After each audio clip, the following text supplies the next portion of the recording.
जय हिंद जय भारत साथियों, स्वागत है आपका आपके अपने यूट्यूब चैनल स्टडी विद अर्थ में। चलिए आज के सेशन में हम पढ़ने वाले हैं डीएलएड सेकंड सेमेस्टर प्रारंभिक शिक्षा की नवीन प्रयास। जल्दी से सुपरफास्ट रिवीजन आज के सेशन में हम करने वाले हैं। बने रहिए सेशन के अंत तक। सेशन पसंद आए तो आप इसको लाइक कीजिएगा, शेयर कीजिएगा और सब्सक्राइब करना ना भूलिएगा। जो भी आपके सेकंड सेमेस्टर के आपके जो भी सब्जेक्ट रहने वाले हैं, सारे सब्जेक्ट की वीडियोस आपको हमारे channel study with earth YouTube channel पर प्रोवाइड करा दी जाएंगी। इसलिए तुरंत हमारे चैनल को सब्सक्राइब कर लें और चलिए शुरुआत करें। चलिए शुरुआत करते हैं आज के सेशन की फर्स्ट क्वेश्चन से।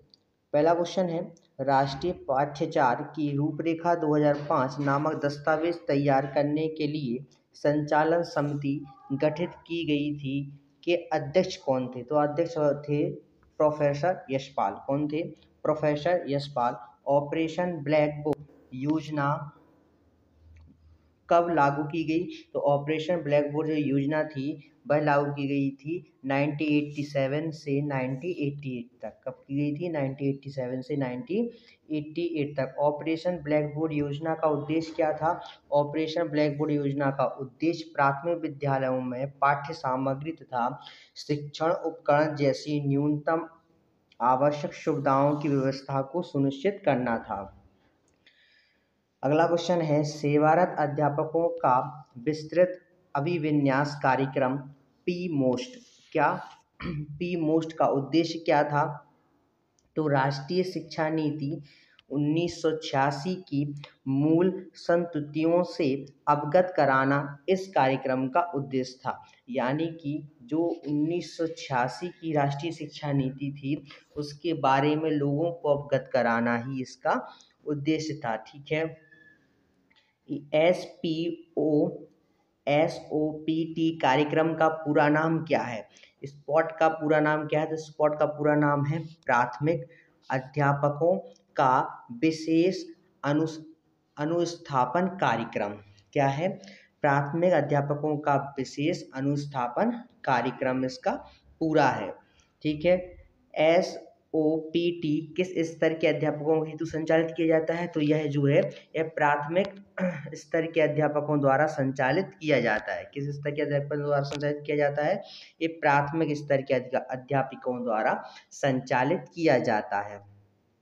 अगला क्वेश्चन है, बेसिक शिक्षा परियोजना कब से प्रभावी थी? तो बेसिक शिक्षा परियोजना है वह 5 अक्टूबर 1993 से क्या हुई थी? प्रभावी हुई थी या इसको लागू किया गया था।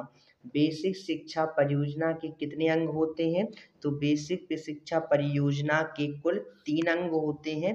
पहला होता है संस्थागत क्षमता में वृद्धि, दूसरा होता है गुणवत्ता में सुधार तथा पूर्णता और तीसरा होता है बेसिक शिक्षा तक पहुंच सुनिश्चित करना।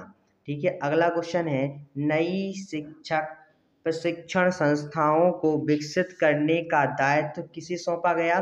तो किसे सौंपा गया?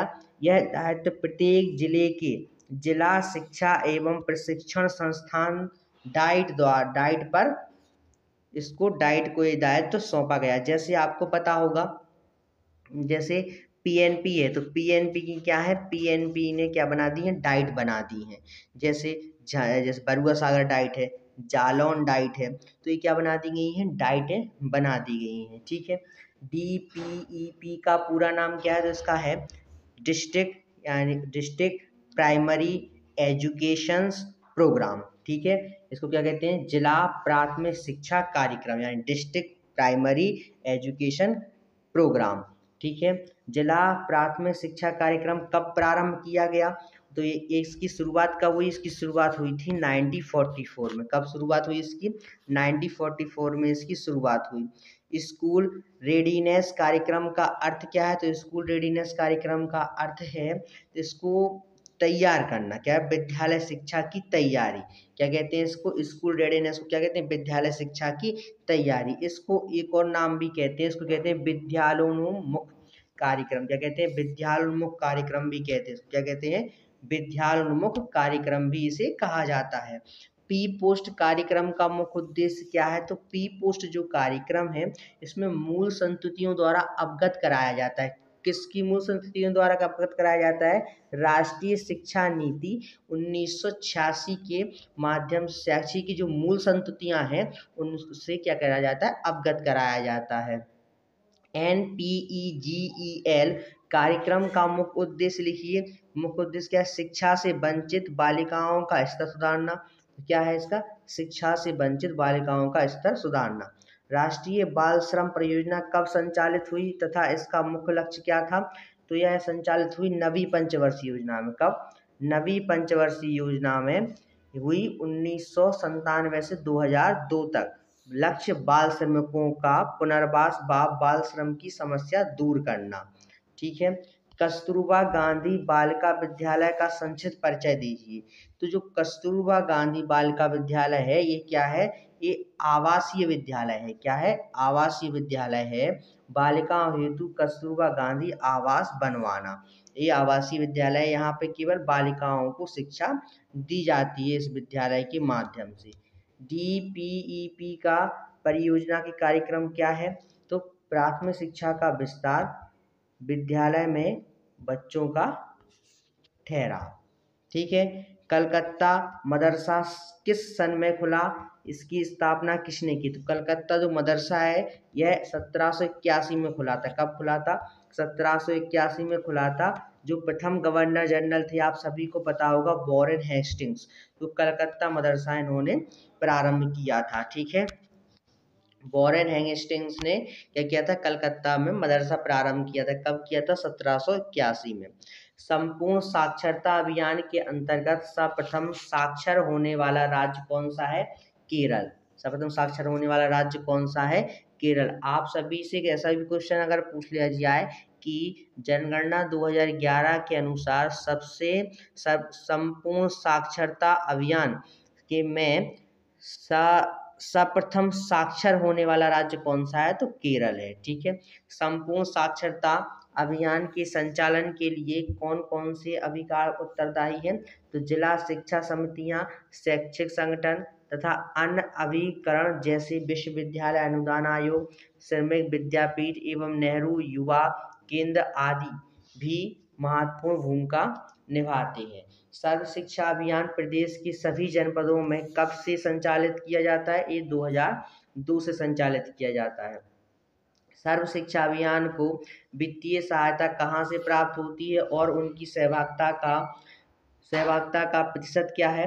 तो इस अभियान का केंद्र सरकार तथा उत्तर प्रदेश सरकार संयुक्त रूप से चलाती है।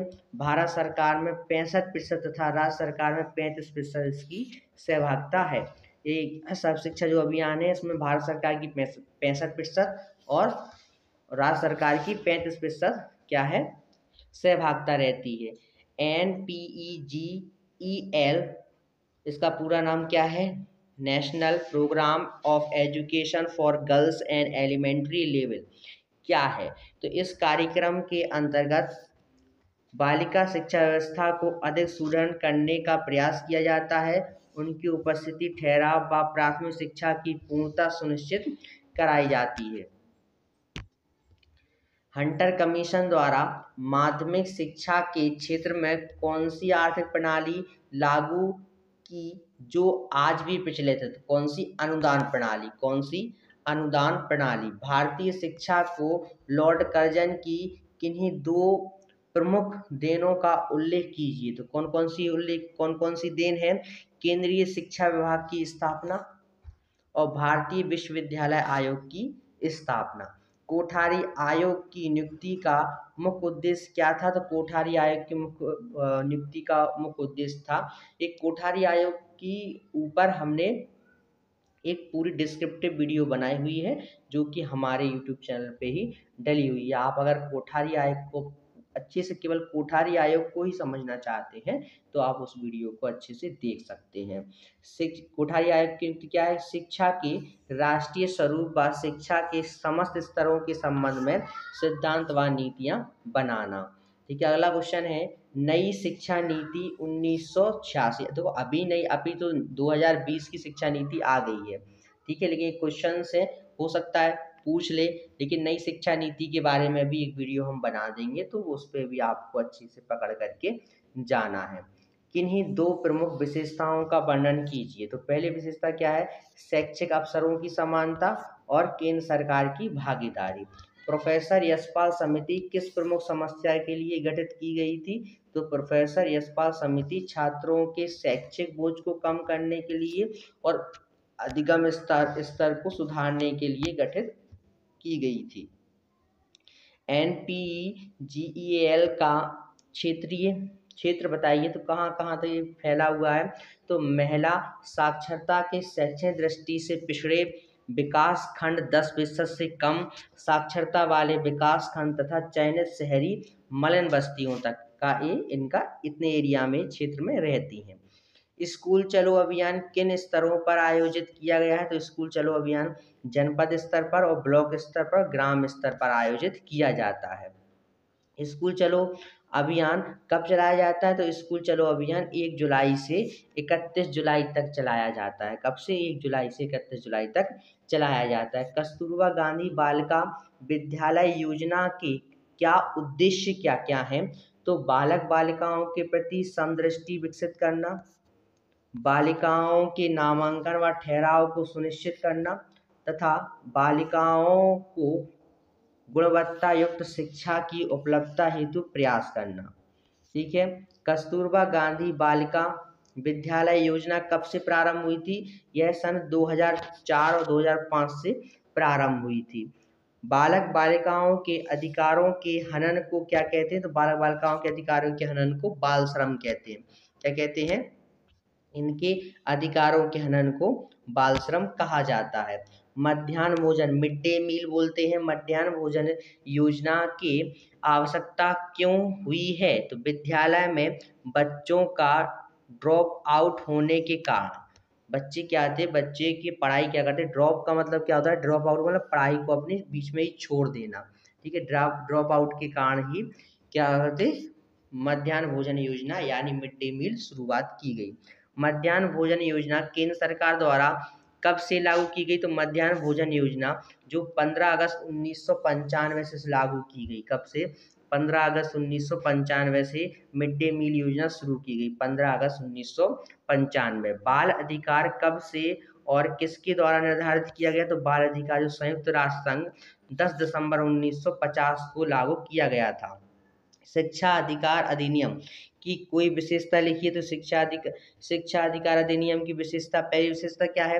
ये 6 से 14 वर्ष के बालकों के लिए विद्यालय, बालकों के शारीरिक मानसिक प्रताड़ना ना दी जाए, बालकों को क्या दंड ना दिया जाए। ठीक है। बाल शिक्षा अधिकार अधिनियम के अंतर्गत क्या निजी ट्यूशन की छूट प्राप्त है? देखिए ये क्वेश्चन समझिए, इसको कह रहे हैं बाल शिक्षा अधिकार नियम के अंतर्गत क्या निजी ट्यूशन की छूट प्राप्त है? तो नहीं। मैकाले द्वारा अपने वितरण पत्र में कौन सा ध्येय वाक्य लिखा था?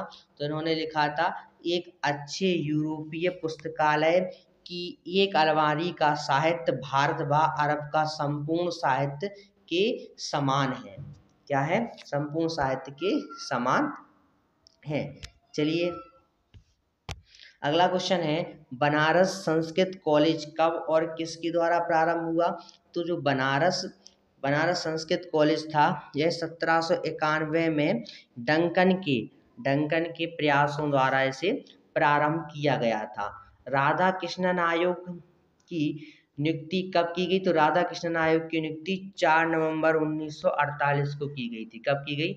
4 नवंबर 1948 को।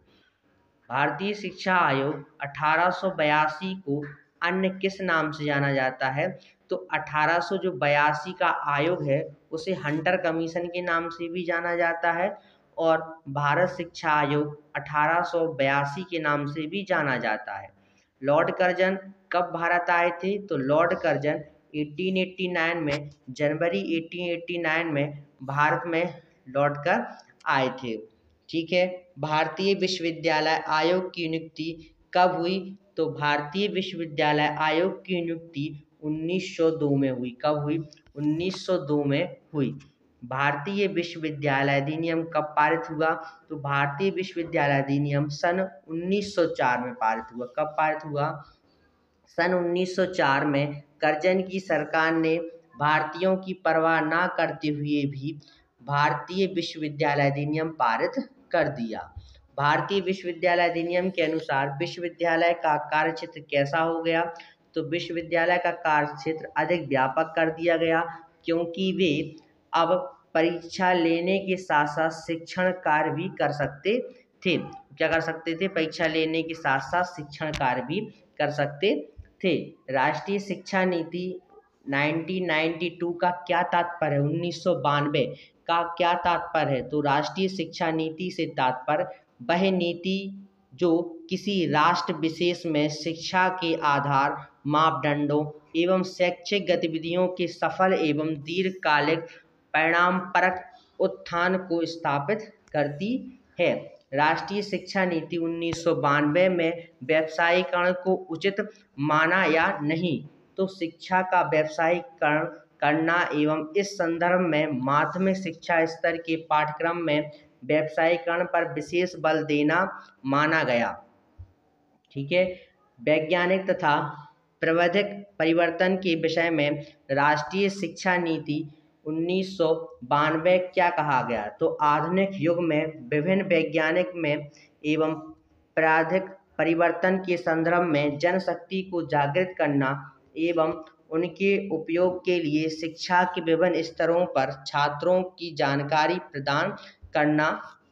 ठीक है। जनार्दन रेड्डी समिति ने नवोदय विद्यालय के संबंध में क्या कहा?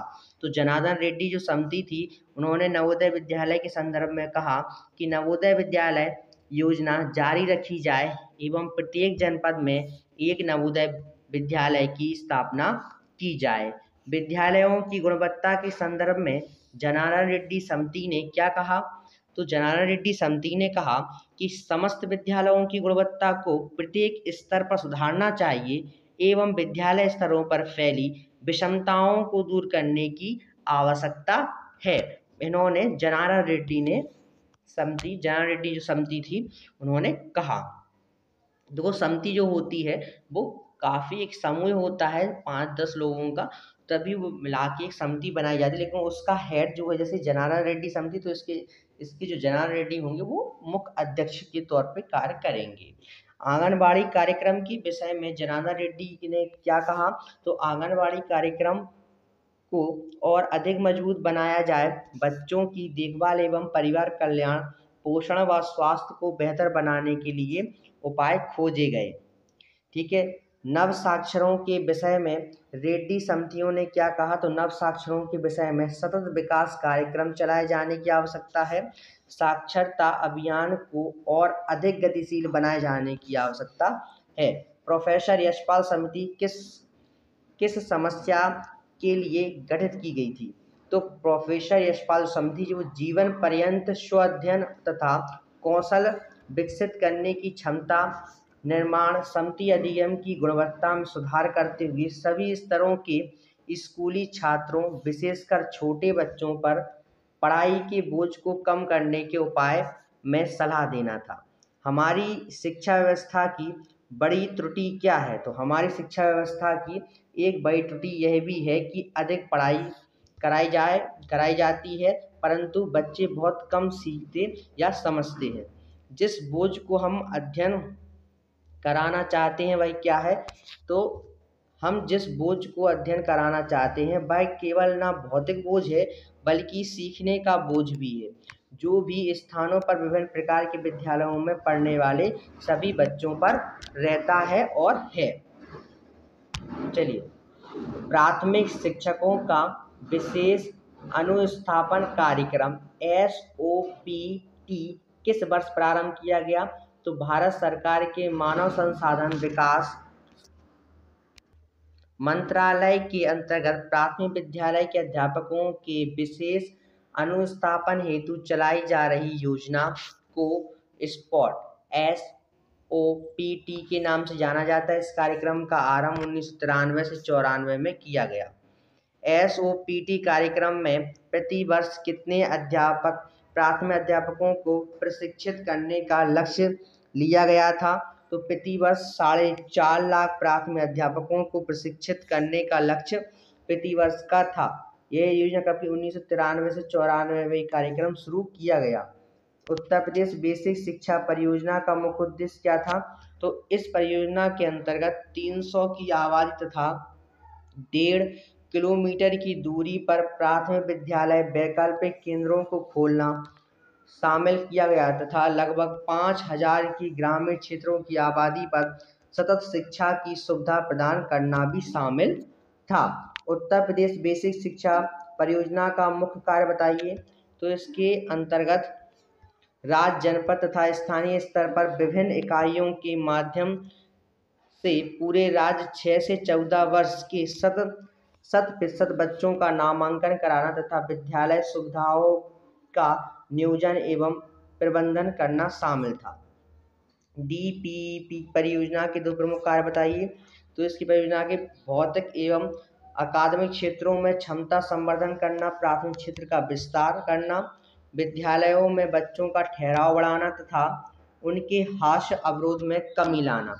तो क्या होता था कि जैसे कक्षा 5 में, कक्षा 1 में बच्चे ने एडमिशन लिया, प्रवेश लिया, कक्षा 1 में 1 करोड़ बच्चे ने एडमिशन लिया, तो कक्षा 5 तक आते आते यही आंकड़ा जो है वह घट के सीधा और सीधा कितने पे गिर जाता है? आपका 60 लाख पे गिर जाता है। बच्चों की पढ़ाई का लक्ष्य क्या हो गया है? तो बच्चों की पढ़ाई का लक्ष्य पाठ्यक्रम को पूरा कराना ही अपने आप में लक्ष्य बन गया प्रतीत होता है। इसका शिक्षा के दार्शनिक व सामाजिक लक्ष्यों से कोई सरोकार नहीं है। स्कूली शिक्षा इस समय लाभप्रद है या नहीं? स्कूल जाने वाले अधिकतर बच्चों के लिए स्कूली शिक्षा नीरस एवं बोझिल, अरुचिकर और कटु अनुभव प्रदान करने वाली प्रतीत होती है। हमारी परीक्षा प्रणाली का उद्देश्य क्या है? तो हमारी जो परीक्षा प्रणाली है, स्कूलों में परीक्षा उत्तीर्ण करने पर अधिक महत्व दिया जाता है। हमारी परीक्षा प्रणाली केवल रटने की क्षमता की जांच करती है। परीक्षा के द्वारा भय उत्पन्न होता है। पी मोस्ट कार्यक्रम का ऑपरेशन ब्लैक बोर्ड में परिवर्तित करने का निर्णय कब लिया गया? तो इसका निर्णय 1990 में लिया गया था। ऑपरेशन ब्लैक बोर्ड योजना के अंतर्गत विद्यालयों को न्यूनतम शिक्षण सामग्री उपलब्ध कराना। वर्ष 1990 में विस्तृत अभिविन्यास कार्यक्रम को P post operation black board में परिवर्तित कर दिया। प्राथमिक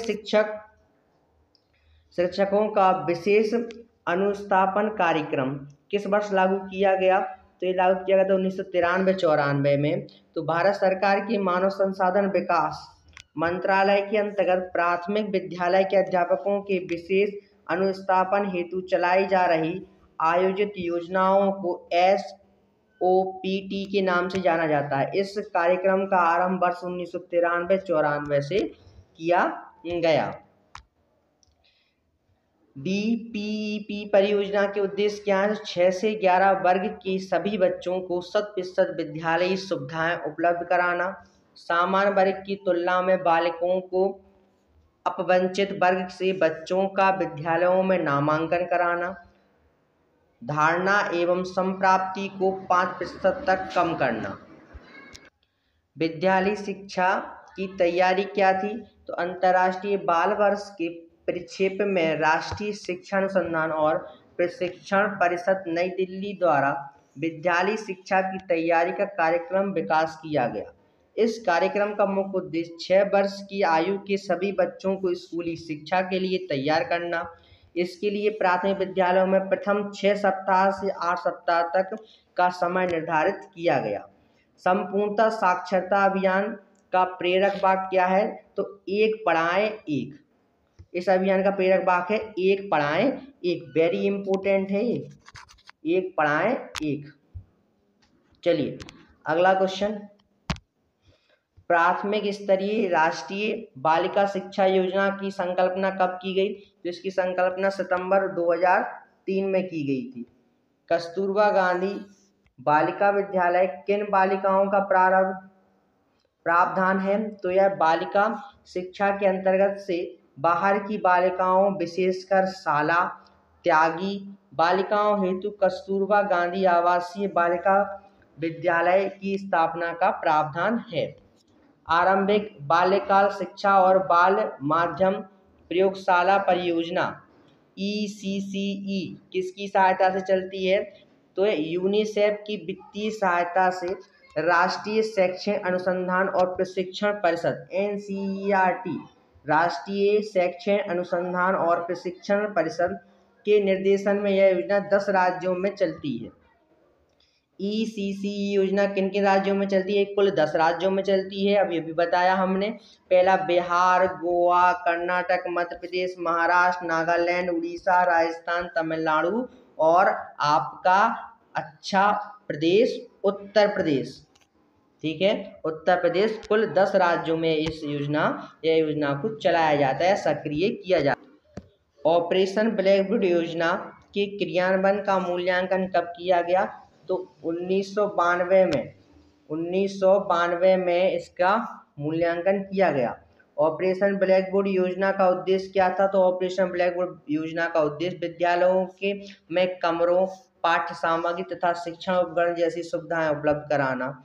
पी पोस्ट कार्यक्रम में क्या व्यवस्था की गई? तो पी पोस्ट कार्यक्रम में विद्यालयों के अध्यापकों के विस्तृत एवं सघन प्रशिक्षण की व्यवस्था की गई। उत्तर प्रदेश के सभी के लिए शिक्षा परियोजना का मूल कार्य क्या था? तो उक्त परियोजना मूलतः 2 कार्य थे, प्रबंधकीय व्यवस्था और अकादमिक व्यवस्था। जिला प्राथमिक शिक्षा कार्यक्रम प्रथम कब प्रारंभ हुआ? तो ये हुआ था 1997 में। जिला प्राथमिक शिक्षा कार्यक्रम किसकी सहायता से संचालित किया गया? तो यह किया गया DPEP विश्व बैंक की वित्तीय सहायता से। यह किया जिला डिस्ट्रिक्ट प्राइमरी एजुकेशन प्रोग्राम, जिला प्राथमिक शिक्षा कार्यक्रम। ठीक है। राष्ट्रीय साक्षरता मिशन की स्थापना कब की गई? तो राष्ट्रीय साक्षरता मिशन की स्थापना 5 मई 1988 को राष्ट्रीय साक्षरता मिशन की स्थापना राष्ट्र स्तर पर की गई। ठीक, किस पर की गई? राष्ट्र स्तर पर की गई। बालक के बेहद संवेदनशील व संभावनाओं से परिपूर्ण समय कौन सा होता है? तो यह होता है 8 साल यानी 6 से 14 वर्ष की आयु के बच्चों के लिए। सभी बच्चों जाति, लिंग तथा वर्ग समुदाय के भेदभावों के बिना शिक्षा के अवसर प्राप्त होने का तात्पर्य क्या था? तो प्रारंभिक शिक्षा का सार्वभौमिकरण। क्या है? प्रारंभिक शिक्षा का सार्वभौमिकरण। वर्तमान में कौन सी कक्षा तक की शिक्षा अनिवार्य प्रारंभिक शिक्षा के रूप में स्वीकार की गई? तो 1 से 8 वर्ष तक, 1 से कक्षा 8 तक के बच्चों को क्या अनिवार्य शिक्षा प्रदान की जाएगी। स्वतंत्रता से पूर्व जनसाधारण की शिक्षा पर किस किसने बल दिया? तो हंटर कमीशन ने बल दिया और वुड डिस्पैच ने भी शिक्षा पर बल दिया। स्वतंत्रता के पश्चात प्राथमिक शिक्षा को अनिवार्य व सर्वसुलभ बनाने का प्रथम प्रयास किसका था? तो 1893 में बड़ौदा नरेश सियाजीराव गायकवाड़ का था। बड़ौदा नरेश सियाजीराव गायकवाड़ के बाद किसका प्रयास था? तो 1990 में गोखले ने अनिवार्य शिक्षा का प्रस्ताव केंद्रीय मंत्रिमंडल में प्रेषित किया। ठीक है। संविधान में अनुच्छेद 45 में निःशुल्क शिक्षा व अनिवार्य शिक्षा का प्रावधान है। किस वर्ष लागू किया गया? यह 1950 में लागू किया। अनुच्छेद 45 में स्पष्ट तौर से लिखा हुआ है कि क्या निःशुल्क शिक्षा और एक अनिवार्य, एक प्राथमिक प्राइमरी एजुकेशन है, वह अनिवार्य रूप से शिक्षा दी जाएगी और 6 से 14 वर्ष के बच्चों को निःशुल्क शिक्षा प्रदान की जाएगी। चलिए साथियों, मिलते हैं नेक्स्ट क्वेश्चंस के साथ और भी रिवीजन करते हैं। आई होप आपको हमारे साथ जुड़ना पसंद आया होगा, सेशन अच्छा लगा होगा। आप सेशन को लाइक कीजिएगा, अपने मित्रों को शेयर कीजिएगा और चैनल को सब्सक्राइब करना ना भूलिएगा। बने रहिए हमारे साथ। मिलते हैं नेक्स्ट वीडियो में। जय हिंद, जय भारत।